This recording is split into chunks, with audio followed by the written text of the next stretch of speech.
Good day, Spello Zamini here with the latest sports update. It's a rumor regarding Bafana might play one more friendly match against Ghana on the 16th of December. For now, it's still rumors.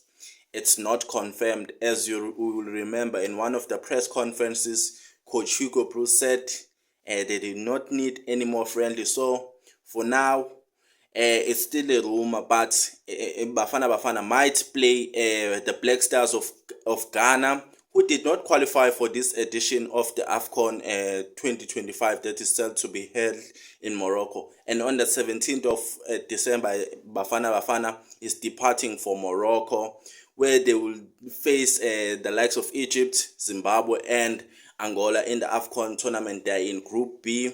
Bafana head coach announced his prelim squad yesterday, and the final squad will be announced on the 1st of December on Monday, live on SABC. So make sure to watch SABC at 12 p.m. I am Swelo Zamini, and those are the latest regarding Bafana.